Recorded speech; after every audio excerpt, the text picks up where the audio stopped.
आवाज जो दब गई है, खबर जो छुप गई है।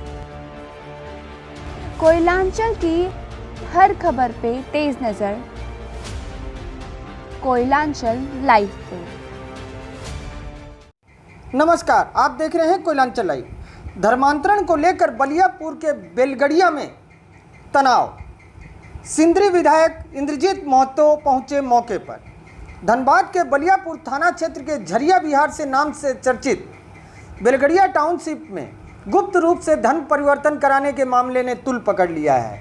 इसको लेकर सिंदरी विधायक इंद्रजीत महतो ने सैकड़ों हिंदू लोगों की भावनाओं को देखते हुए इसका विरोध किया है। लोग गुप्त रूप से बने भवन पर लगे चर्च के निशान को हटाने की मांग कर रहे हैं। भाजपा नेता मुकेश पांडे ने भी मिशनरी द्वारा भोले भाले लोगों को बरगलाकर धर्म परिवर्तन कराने को गलत करार दिया है और प्रशासन से कार्यवाही की मांग की है।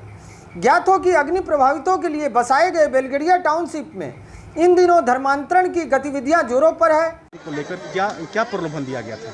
हिंदू यहाँ पे बहुत सारे गरीब लोग रहते हैं हिंदू के, और हिंदू बहुत सारे जनसंख्या यहाँ ज़्यादा है। एक मिशनरी क्रिश्चियन कहीं से आए हैं और हिंदू जो गरीब तबके के लोग हैं उन लोग को प्रलोभन देके और उन लोग को ऐसा माइंड वॉश करके उन लोग को कुछ पैसा देके उन लोग का धर्म परिवर्तन किया गया है। और हम लोग पहले ये भवन जो बना, ये भवन हम लोग को पहले पता नहीं था। हम लोग को लगा कि इसी तरह घर बन रहा है, और आज लास्ट में ये टीथ का निशान हम लोग जब देखे तो पता चला कि ये चर्च बन रहा है। भाग गए लोग। हाँ, और जो आए थे वो लोग वो भाग गए यहाँ से, जो ये बनवा रहे थे।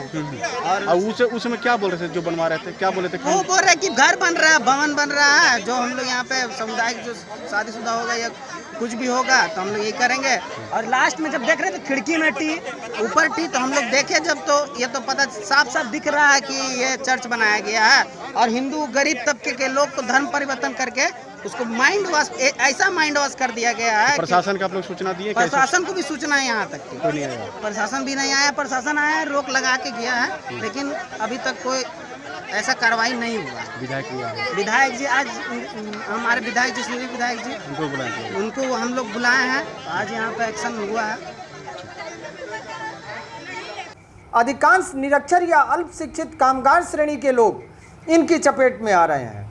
अब तक 2 दर्जन से अधिक परिवार आर्थिक विपन्नता, बीमारी व मानसिक अशांति से छुटकारा पाने के नाम पर इसकी शरण में आ चुके हैं। अब इनकी संख्या इतनी हो चुकी है कि इनके लिए एक स्थानीय स्तर पर प्रार्थना घर की भी जरूरत महसूस होने लगी है। टाउनशिप के किनारे चर्च का निर्माण भी हो चुका है। नियमित तौर पर लोग धर्म प्रचार के लिए यहाँ आ रहे हैं, जिसमें यूथ मिशनरी मूवमेंट द्वारा फंड उपलब्ध करवाए जाने की बात सामने आई है। Missionary movement. आपका क्या नाम हुआ? मेरा नाम सुशांत है। आप कहाँ रहते हैं? मैं तो ऐसे उड़ीसा है। उड़ीसा आप रहते हैं। मिलन आपको कौन लगता है? उससे का मैं नहीं कहता हूँ। ठीक है, चलिए। जैसे फंड जो है आप लोगों को उसी से मिलता है, यूथ मिशनरी मूवमेंट से। हाँ वो तो देखिए। हाँ तो इसके तहत और क्या सब काम करते हैं आप लोग? और कुछ नहीं, और कुछ तो काम नहीं है बस। तो सभी जन जितने भी आते हैं ना, उन लोग को पता चलता है, वो लोग भी बताते ना, हाँ इस तरह से यहाँ पे प्रार्थना होता है, और उनका जीवन में जो चेंजिंग आता है वो बताते हैं वो लोग भी। इसी तरह से ऐसे करके वो लोग भी कुछ अपना जीवन में ऐसे जीवन चेंजिंग होने के लिए तो आते हैं। तो आपके प्रार्थना में क्या ऐसा है कि चेंजिंग होता है? देखिए, हम प्रार्थना तो सबका अपने अपने हाथ में रहेगा। अपना जीवन में जो जैसे विश्वास करता है इस तरह से प्रभु पर जो जितने भरोसा करते हैं उनका जीवन में लाइफ चेंजिंग आता है, इस तरह से, और कुछ नहीं। कहाँ से आया तू? बनाए कहाँ से? उड़ीसा से। उड़ीसा। यहाँ क्या करने आए? वो बाइबल का शिक्षा देते हैं।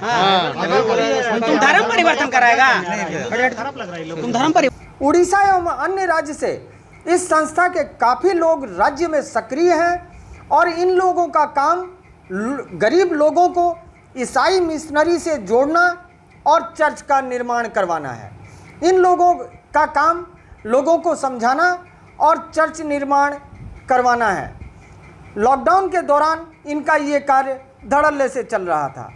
झरिया के धनुआ डी 8 नंबर में भगिया देवी रहती हैं। उनके पति नगीना भूइयां मजदूरी करते थे। बेलगड़िया में उन्हें A612 नंबर आवास दिया गया। भगिया देवी बताती है कि यहाँ आए 4 साल हो गए, बेटी शादी के लायक हो गई थी, उनके पास पैसे नहीं थे, वह तनाव में थी।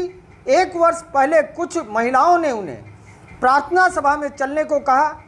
उन्होंने बताया कि उन्हें वहां जाने से मानसिक शांति मिली। फादर ने बताया कि घर में अगरबत्ती दिया जलाना छोड़ दो।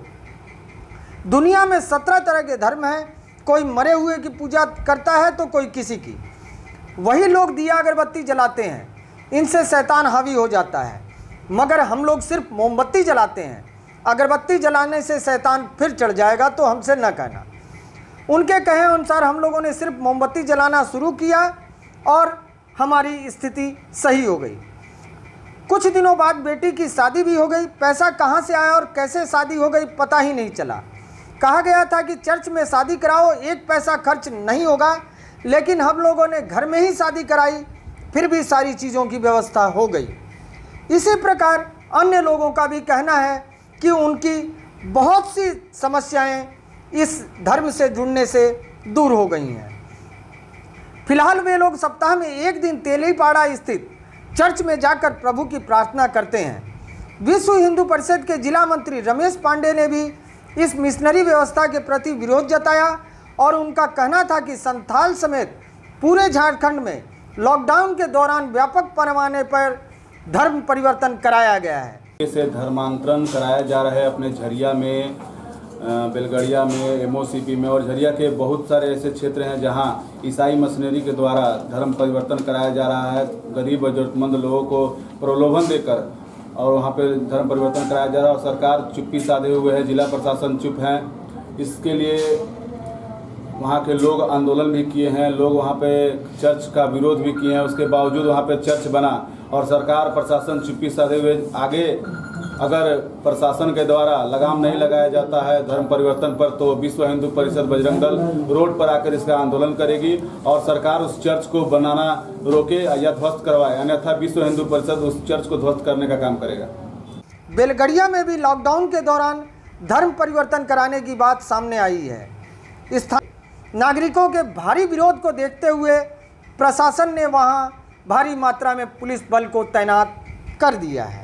4 व्यक्ति आकर हमसे दोस्ती यारी किया और रहने के लिए अनुरोध किया कि एक भूखंड छोटा सा दे दीजिए, हम रहेंगे, मकान बनाएंगे। और आज उसमें धीरे धीरे काम करते करते आज वो यहाँ पर चर्च का रूप देकर हम सभी के यहाँ के सामाजिक भावना को, जो सामाजिक जो एकता था उसको तोड़ने का काम कर रहे हैं। हमारे साथ धोखाधड़ी हुआ है। निश्चित रूप से जिन लोगों के द्वारा इस प्रकार का काम किया गया है उनके ऊपर धोखाधड़ी का मामला दर्ज होना चाहिए। और एक आदिवासी का जमीन किस तरह से एक दूसरे व्यक्ति, अन्य राज्य के लोग हस्तांतरण करवा रहे हैं या एग्रीमेंट कर रहे हैं, ये कहीं से भी न्यायोचित नहीं है। और जिस राज्य का मुख्यमंत्री, आदरणीय मुख्यमंत्री हेमंत सोरेन जी आदिवासियों का मसीहा आते हैं और आज आदिवासी का जमीन धर्म के नाम पर धोखाधड़ी करके लूटा जा रहा है। मकान बनाने के नाम पर लेकर उस पर चर्च का रूप दिया जा रहा है। इस विषय की ओर हमने उपायुक्त महोदय को भी ध्यान आकृष्ट कराए हैं, DSP को भी बता दिए हैं, SC साहब को भी बता दिए हैं, अंचलाधिकारी थाना प्रभारी को भी बताने का काम किए हैं। और जिला प्रशासन को इस पर हस्तक्षेप करते हुए जो सामाजिक माहौल बिगड़ने का काम हो रहा है इस पर हस्तक्षेप करे और वैसे लोगों के ऊपर कानूनी कार्रवाई करे जिन्होंने धोखाधड़ी करके इस प्रकार से भोले भाले व्यक्ति का जमीन हथियाने का प्रयास किया है और इस प्रकार का जमीन हथिया कर यहाँ पर एक धार्मिक उन्माद फैलाने का प्रयास किया है। ऐसे व्यक्ति के ऊपर कार्रवाई करे। चलिए